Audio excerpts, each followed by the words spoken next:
laughing and going, perfect. It's hard to do that well all the time. And so, again, know when you need help, know what your strengths are, and know when to call the other folks to help you get through. Because it is a lot. Oh gosh, and it's a lot, again, under good circumstances. I did a project recently where everything you can imagine to be an obstacle was.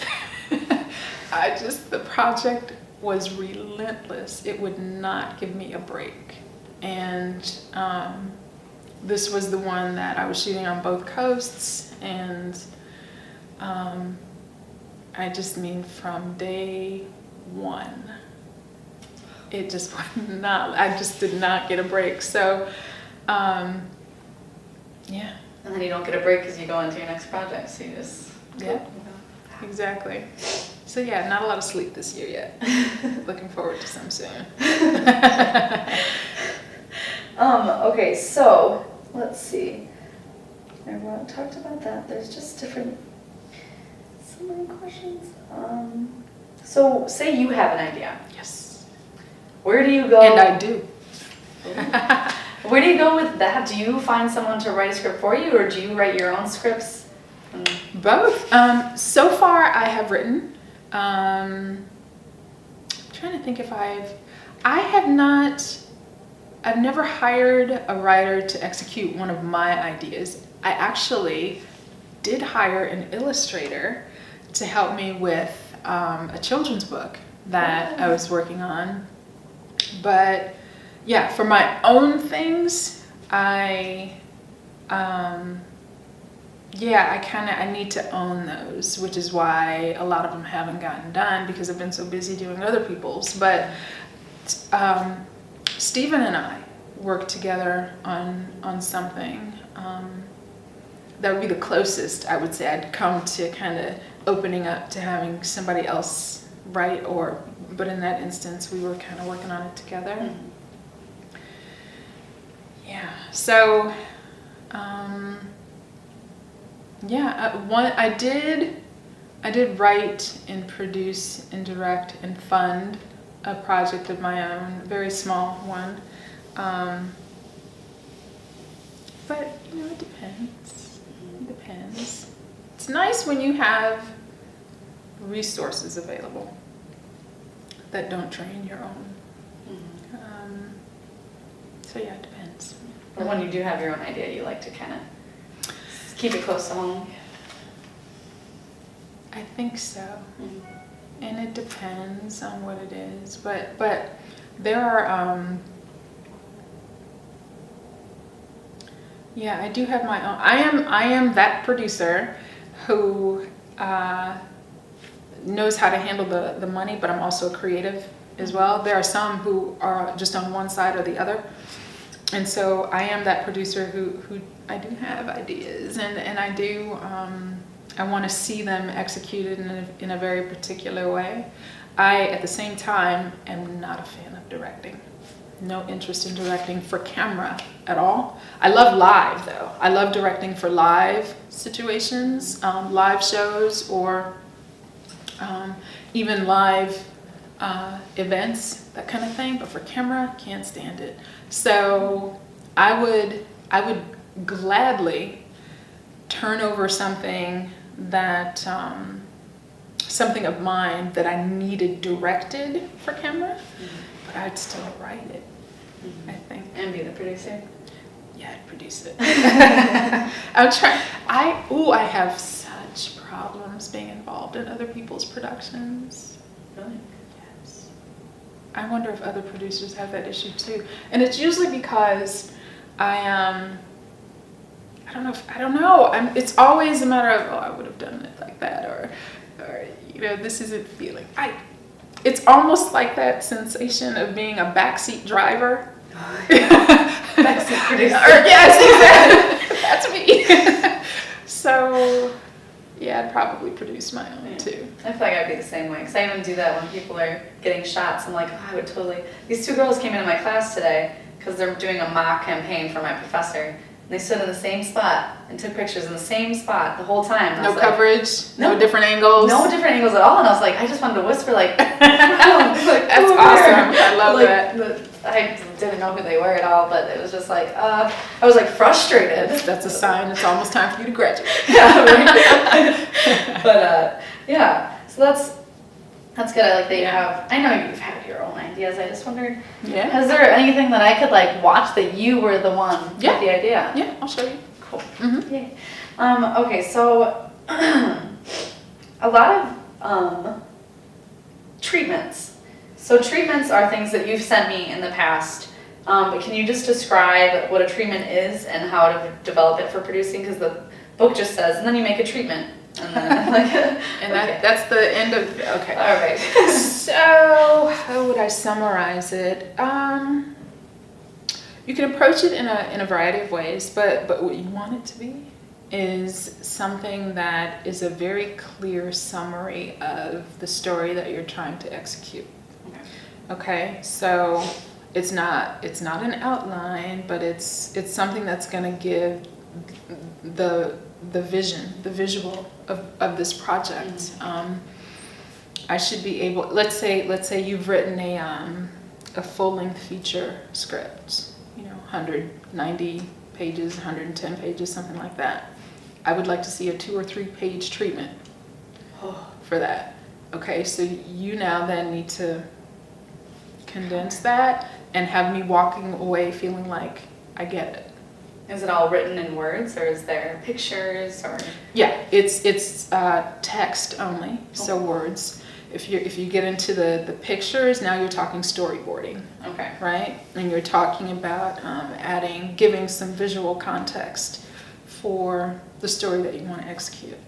Perfect. Yeah? And you wrote one into storyboard too, so I was like, oh, Ah, don't have to ask that there one. Okay, so those are my, because I'm trying to keep it a little bit more condensed. And you answered all the questions I really need to know. Post-production, actually. Mm-hmm. So you talked about what you're doing during pre-production, doing everything. Production, as long as you planned it out, everything's going smoothly. Post-production. And let me say this. Pre-production is literally thinking about what you need to happen in post-production, right? So you're thinking about your end result and basically back planning from there. What you're going to need in post, what's the editor going to need, what are the elements that are going to be required to actually pull this project together. Post needs to be at the forefront of your mind from day one. Get your editor involved in your project as early in the game as possible.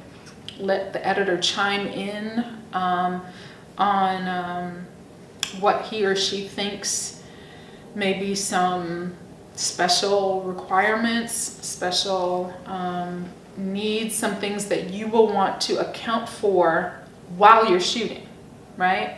Mm-hmm. So you would want your editor absolutely in conversation with your director and director of photography as early in the game as possible. You want your editor in communication with whoever's doing data management on set, your DIT, or some people do just refer to themselves as data managers now. What do they do? I don't know about that position. It's not in your textbook. So there is that's a role, that's a position on the crew. That's the person who is keeping track of the footage. Okay. Yeah, and logging it, everything. Absolutely, and making sure that things are matching up the way they're supposed to. That things are the files are labeled appropriately so that the editor has a smooth time digging in. Post is, I know a lot of people, the same people I was talking about earlier, producers who don't really know what producers do. These are the same ones who would approach producing without thinking about post. just thinking about getting to, not even through the shoot, but let me just get to day one and we'll figure the rest out. Oh no. Thank you for that. That's exactly right. Oh no. Yeah. That's crazy. Post is as important. It should not be discounted. It should not be an afterthought. It should not be something you think about, when you're about to wrap production. If that's your approach, you can pretty well count on going over budget somewhere. So that goes into budgeting, having your editor, paying them okay. Or how about you get into the edit and realize you're missing something, Like right? a shot. Or a scene, or something isn't matching, or something now needs to be reshot. Thank you for that. Yes, exactly. How do you just go back? You can't really, can you? Do you have to? Not easily, unless you've got that cushion in the budget. But then you still have to pull all those Bring all the resources actors together, back. or you have to go to your client and ask for overages. Exactly. It's exactly. You don't want to do that either, because now you look like the irresponsible producer who doesn't know how to handle money, and you can pretty much count on that being the last time you get hired by that person or that company. So the pre-production is, post-production obviously very, very important, but pre-production, that planning that you make, that's make or break on the entire production. Absolutely right. Okay. Absolutely. And again, your pre-production process needs to imagine you are walking through every aspect of production in your mind before it happens and getting that project all the way to and through post and delivery. That's what you want to do in prep. That's your, the whole. Until it's on the screen and marketed, everything. Living its life. Yeah. Mm-hmm. Wow. Awesome. Okay, so back to just to fun questions then, since that's, I guess we answered, yeah. So what is your favorite thing about being a producer? Making things happen. It's pretty cool. Those moments when you actually get to see everything come together exactly the way you planned it, or it's something that is completely unusual, but you made it happen. I was talking earlier about redirecting traffic, or having an arena, a company, a park or something open because you wanted it to or you needed it to, and then seeing your crew and cast come in to do their thing and know that you created the scene for all of that to happen. That's a pretty cool moment. And also, when I've done live shows on the air, and I would have to do, I produced a show that was live 5 days a week, 2 hours a day on the air. I also produced a show that was live 6 days a week, 3 hours a day. But in those instances, again, it's all about prep, right? And getting that content together. And then the moment you go on air with it, and the host or hosts are beginning to do what they do, and you've got your audience there, like people, it's happening. That's a pretty cool moment to experience. Like, oh gosh, I did this. Yeah, I did. Oh, I had one of my favorite moments was it was a live interview, and I don't know how much of a big deal this would be at this point, but this was some years ago. But it was a live interview from space. What? I know. I think that's still very cool. I was like, how is she talking to us? And she's not even on Earth. But yeah, just kind of thinking back on all that it took to put that together. And then there's that nerve-wracking moment, when right before it's supposed to start, I'm like, oh my gosh, Please come. That's exactly it. And then there's that moment of relief when it actually does happen, and it's the coolest thing ever. When all the pieces come together the way you plan them to, and it just goes smoothly from there.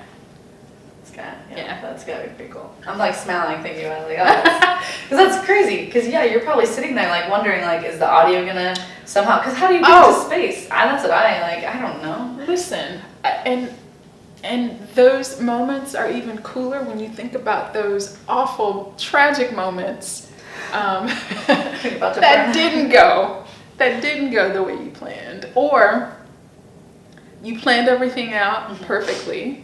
And then there's some technical issue that gets in your way, or there's a tornado that's usually you can, those are predicted, but the tragic moments of production make those moments when everything comes together the way you planned just that much cooler. Mm-hmm. So then, would that kind of almost be the hardest thing about producing? What's the hardest about the tragic moments, what to do? But what is the hardest part you would think about being a producer?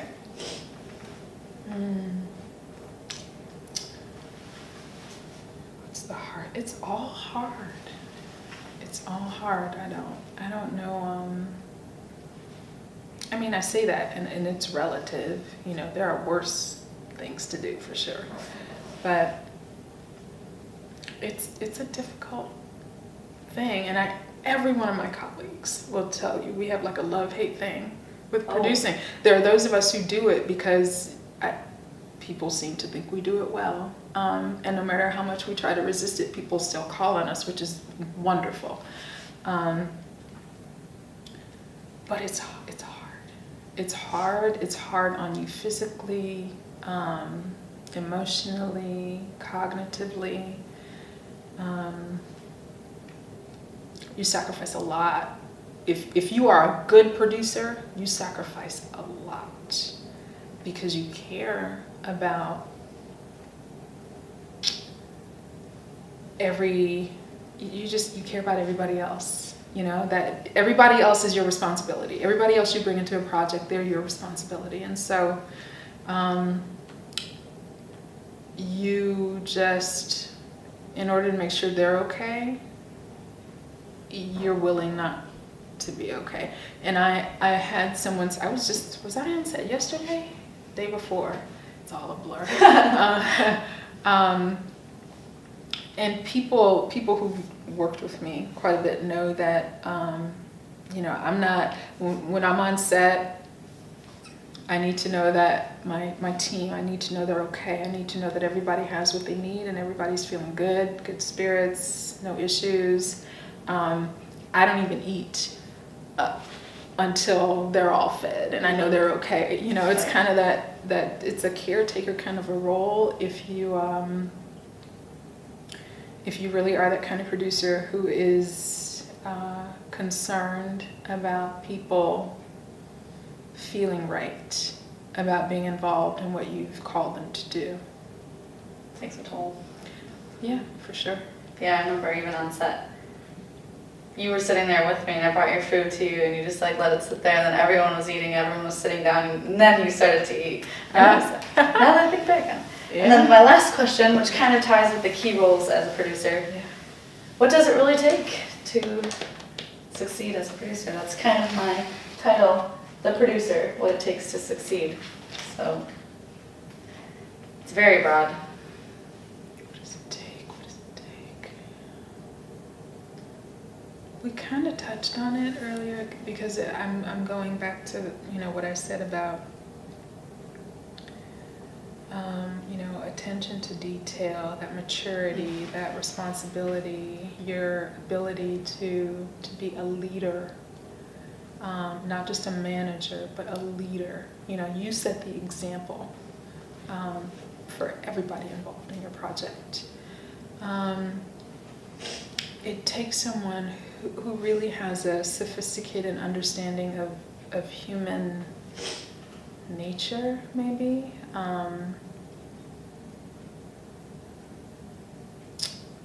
Hmm.